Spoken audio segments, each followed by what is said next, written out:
তো গতকালকে আমাদের কাছে যেই ফলের বিড়ালটা বেরিয়ে আসলো, তাতে আমাদের কাছে মনে হচ্ছে যে এই চাঁদাবাজি সিন্ডিকেটের সাথে শুধুমাত্র এই গুটি কয়েক দু একজন ব্যক্তি জড়িত নয়। আপনারা দেখেছেন গতকালকে রাত্রে এই চাঁদাবাজদের এক্সপোজ করার পর থেকে এক ধরনের ভিন্ন রকম পরিস্থিতি সৃষ্টি করার পায়তারা চালানো হচ্ছে।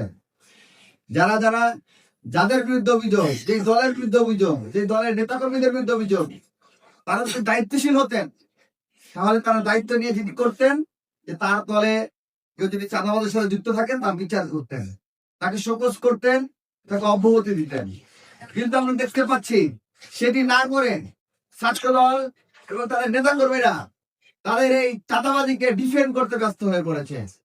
একই সাথে আমরা আজকে দেখলাম সকালবেলা তারা বিশ্ববিদ্যালয় প্রশাসনকে ঘাও করে তারা সেখানে একটি দাবি দাওয়া উত্থাপন করেছে। আমরা তারা সংশোধন হবে, কিন্তু তারা সংশোধন না হয়ে একের পর এক তাদের চাঁদাবাজির বৈধতা দিয়ে যাচ্ছে। আমরা আশা করেছিলাম তারেক রহমান সাহেব দেশে আসার পরে তার দলের যে চাঁদাবাজ আছে, যারা চাঁদাবাজি করছে, দলের নাম ভাঙিয়ে তাদের বিরুদ্ধে ব্যবস্থা গ্রহণ করবে এবং তাদেরকে ছাঁটাই করে দলটাকে একটি পবিত্র দলে পরিণত করবে। দুঃখজনক সত্য, আমরা এই ধরনের কোন পদক্ষেপ আমরা এখন দেখতে পাইনি। আমরা দেখতে পাচ্ছি অনেক রাজনৈতিক দল এখন পর্যন্ত তার সংস্কারের পক্ষে তারা কোন অবস্থান স্পষ্ট ভাষায় ব্যক্ত করতে পারে না।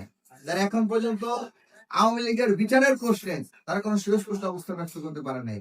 এখন পর্যন্ত গণভোটের পক্ষে তাদের যে অবস্থান সেটি তারা ব্যক্ত করতে পারে নাই।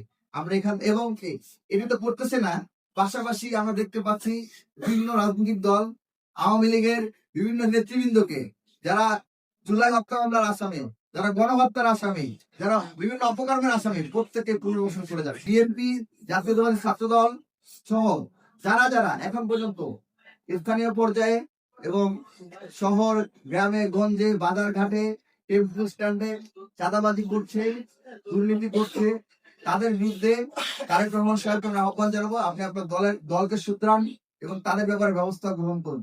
ঢাকা বিশ্ববিদ্যালয়ে আমরা আশা করেছিলাম যে 24 পরবর্তী সময়ে চাঁদাবাজের পরিসমাপ্তি ঘটেছে, কিন্তু গতকালকে আমাদের কাছে যেই ফলের বিড়ালটা বেরিয়ে আসলো, তাতে আমাদের কাছে মনে হচ্ছে যে এই চাঁদাবাজি সিন্ডিকেটের সাথে শুধুমাত্র এই গুটি কয়েক দু একজন ব্যক্তি জড়িত নয়, বরঞ্চ সমগ্র দল, তাদের প্রত্যেকের ব্যাকআপ যারা দিচ্ছে প্রত্যেকে এই চাঁদাবাজির সাথে জড়িত।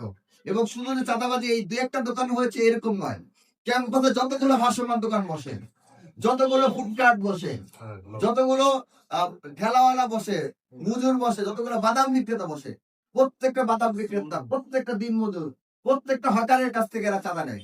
এবং চাঁদা নেয়, আবার যখন চাঁদার কথা প্রকাশ করে দেওয়া হয় তখন তাদের দোকান, বাড়ি ঘটে, দোকান পাটে, এই ফুডকার্টে এগুলো উদ্যোক্তাদের এইগুলোতে তারা হামলা চালায়। গতকাল আমরা কিভাবে শুধুমাত্র চাঁদাবাজির অভিযোগ প্রকাশ করে দিয়েছে, সে কারণেই সেই ফুডকার্টে আগুন দিয়ে ভাঙচুর করা হয়েছে, পুড়িয়ে দেওয়া হয়েছে।